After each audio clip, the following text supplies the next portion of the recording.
ಕೇಂದ್ರ ಲೋಕಸೇವಾ ಆಯೋಗ ನಡೆಸಿದ ಪರೀಕ್ಷೆಯಲ್ಲಿ ರಾಷ್ಟ್ರದಲ್ಲಿ 82ನೇ ರ್ಯಾಂಕ್ ತೇರ್ಗಡೆಯಾದ ನಂತರ ಮೊದಲ ಬಾರಿಗೆ ಯಾದಗಿರಿ ಜಿಲ್ಲೆಗೆ ಆಗಮಿಸಿದ ಸಂದೀಪ್ ಬಾಡದವರಿಗೆ ಯಾದಗಿರಿ ಜಿಲ್ಲೆಯಲ್ಲಿ ಅವರ ಗ್ರ್ಯಾಂಡ್ ವೆಲ್ಕಮ್ ಮಾಡಿಕೊಂಡು ಭವ್ಯ ಮೆರವಣಿಗೆ ಮಾಡಲಾಯಿತು.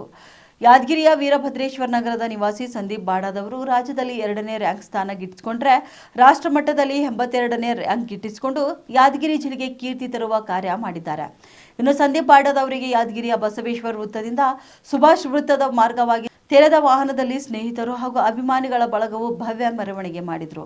ಆರತಿ ಬೆಳಗ್ಗೆ ಕುಟುಂಬಸ್ಥರು ಸ್ವಾಗತ ಮಾಡಿದರು. ಇನ್ನು ಅನೇಕ ಗಣ್ಯರು ಕೂಡ ಹಾಗೂ ಸ್ನೇಹಿತರು ಸೇರಿ ಆಗಮಿಸಿ ಸಾಧಕ ಸಂದೀಪ್ ಬಾಡದವರಿಗೆ ಸನ್ಮಾನಿಸಿ ಗೌರವಿಸಿದರು.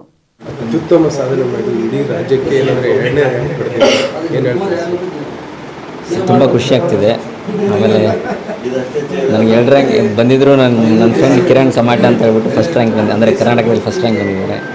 ಒಟ್ಟಿಗೆ ಪ್ರಿಪ್ರೇಷನ್ ಮಾಡ್ತಾಯಿದ್ದೆ. ನನಗೆ ತುಂಬ ಖುಷಿ ಆಯಿತು, ನಾವು ಇಬ್ಬರು ಜೊತೆಗೆ ಟಾಪ್ 100 ತೇರ್ಗಡೆ ಆಗಿದ್ವಿ ಅಂತ.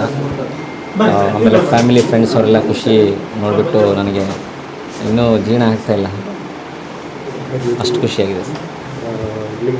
ನಿಮ್ಮ ಕುಟುಂಬ ಏನಂದರೆ ಮೊದಲಿಗೆ ಬಡತನದಿಂದ ಬಂದಂಥದ್ದು, ನಿಮಗೆ ಸಾಧನೆ ಹೆಂಗೆ ಈಗ ಓದಲೇಬೇಕು, UPSC ಓದಬೇಕು ಹೆಂಗೆ ಚಲೋ? ಸರ್, ನಮ್ಮದು ಕಿರಾಣಿ ವ್ಯಾಪಾರ ಇದ್ದರೂ ಸ್ವಲ್ಪ ಆರ್ಥಿಕ ಅದರಲ್ಲಿ ನಮ್ಮ ಬಿಸ್ನೆಸ್ಸಲ್ಲಿ ಸ್ವಲ್ಪ ಸೆಟ್ ಬ್ಯಾಕ್ಸ್ ಆಯಿತು. ಆದರೂ ಅಷ್ಟೆಲ್ಲ ಇಟ್ಕೊಂಡು ಮನೆಯಲ್ಲಿ ಎಜುಕೇಷನ್ಗೆ ಯಾವಾಗಲೂ ಪ್ರಯಾರಿಟಿ ಇತ್ತು.